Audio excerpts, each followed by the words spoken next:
네, 기상청 지진화산센터장입니다. 네, 지금부터 6차 북한 인공지진 탐지에 대한 내용을 발표하도록 하겠습니다. 먼저 6차 북한 인공지진 발생 현황부터 말씀드리겠습니다. 발생 시각은 9월 3일 금일 12시 29분경이고요. 발생 위치는 함경북도 길쭉은 풍계리 인근 지역입니다. 규모는 저희가 분석한 규모로는 5.7이 되겠습니다.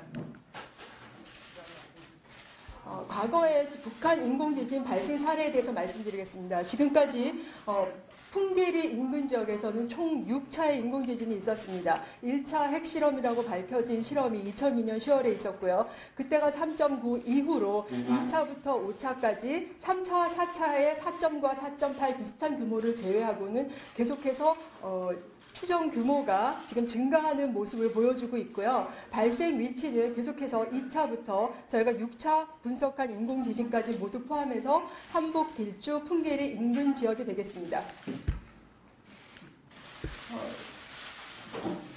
풍계리 인근 지역과 관련된 모습을 잠깐 살펴보면요. 1차 실험과 관련된 부분이 동쪽에 지금 분포하고 있고요. 2차, 3차, 4차, 5차 핵실험이 지금 있는 위치에 비해서 6차 저희가 분석한, 지진파로 분석한 6차의 인공지진 위치는 약 북쪽으로 200m 정도 위쪽으로 분포한 것으로 추정하고 있습니다.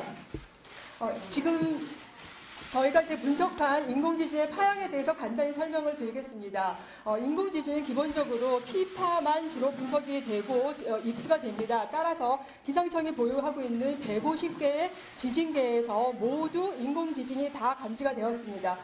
지금 요것을 좀 상세하게 보면요. 최초의 관측은 현재 지금 속초에 약 52초 정도 발생한 시각으로부터 약 52초가 지난 후에 속초 관측소에서 지금 감지가 됐고요. 속초 관측소 외에도 기본적으로 저주파이기 때문에 광대역 관측소 외에도 단주기 관측소라든가 가속도 관측소까지 포함해서 전국적으로 규모의 차이가 있지만 다 인공지진으로 분석이 되었습니다. 기본적으로 자연과 인공지진에 대한 파형 비교를 모식으로서 살펴보도록 하겠습니다. 자연지진은 잘 아시는 바와 같이 로컬 규모식을 계산하게 됩니다. 로컬 규모식은 기본적으로 P파가 나타난 이후에 수초가 지난 후에 S파가 나타남으로써 P파와 S파를 사용하는 로컬 규모식을 계산해서 저희가 자연지진을 발표하게 됩니다.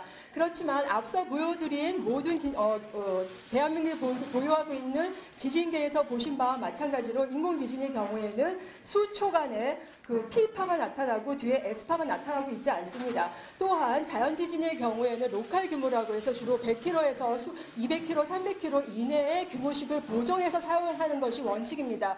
그렇지만 인공지진의 경우에는 실체파라고 해서 탄성파의 성격을 가지고 내부를 통과하는 파입니다. 따라서 인공지진의 경우에는 전 세계적으로 보편적으로 실체파, MB의 규모를 계산하게 됩니다.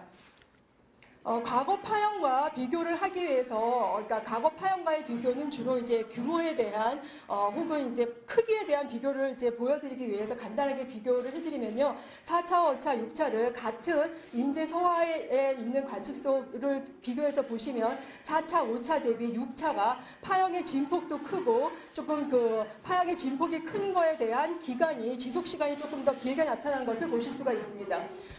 가장 이제 궁금해하시는 것이 이제 규모에 따라 에너지에 대한 비교인데요. 저희가 갖고 있는 에너지를 계산하는 MB의 추정식을 가지고 계산하는 MB의 값을 가지고 계산하는 에너지의 비교를 보면 4차 때보다는 약 11배, 그리고 5차 때보다는 5에서 6배 정도 에너지 규모가 크게 지진 파형으로 감지가 되었습니다.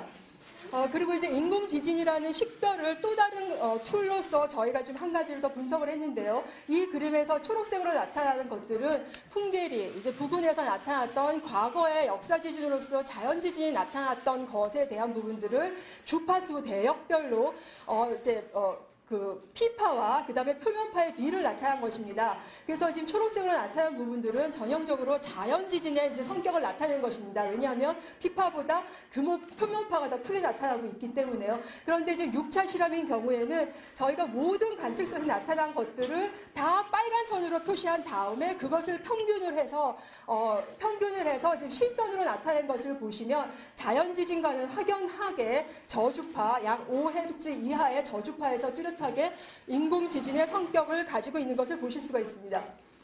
그리고 또 한 가지 이제 자연 지진이냐 인공 지진에 대한 부분을 저희가 분석하기 위해서 보통 지진원에 대한 분석을 지진 파형을 가지고 하게 됩니다. 그래서 보통 이제 주양 이동 아래 이제 세 가지에서 보시면 이제 지진원에 대한 분석은 과연 땅 속에 있는 지각의 그 힘이 어떻게 받았는지를 나타내는 것입니다. 그래서 보통 주양 이동 단층이라든가 역단층이라든가 이런 부분들은 자연 지진에서 지각이 단층이 어긋나지는 부분을 볼 수 있는 거거든요. 그런데 이번에 6차 실험에 의한 경우를 저희가 관측소에 대해서 다 분석을 해보니까 발파의 성격을 가지고 있습니다. 다시 말하면 지각의 안에 있는 힘이 모든 응력의 방향으로 똑같이 받았다는 자연 지진이 아닌 인공 지진의 성격을 가지고 있는 것으로 분석이 되었습니다. 그러므로 지진원 발생 메커니즘 분석에 의해서도 인공 지진인 것을 보실 수가 있습니다. 그리고 또 저희 기상청에서는 이제 양구와 철원 두 군데서 공중 음파 관측소를 가지고 있습니다. 공중 음파 관측소라고 하면 지하에서 대규모 폭발이 일어나게 되면 이와 같은 힘이 대기에 힘을 전달하게 됩니다. 대기의 기압을 변화시키게 됩니다. 그래서 그 기압의 변화가 대기의 이동에 따라서 전파되는 것이거든요. 그래서 이제 그와 같은 것들이 항시 잡히는 것은 아니고 대기의 조건에 따라서 잡힐 수도 있고 안 잡힐 수도 있는데 이번 지금 12시경에 발생한 6차 실험의 경우에는 양구 음파 관측소에서 아래서 보시면 굉장히 큰 에너지를 가지고 공중 음파에 대한 시그널도 분석됐음을 말씀드립니다. 그래서 요약해 보면 지금 이제 그 6차 그 실험은 인공지진에 대한 결과가 에너지 스펙트럼이라든가 그 다음에 표면파 대비 피파의 규모라든가 단측면이라든가 음파 자료 분석의 결과에 의하면 인공지진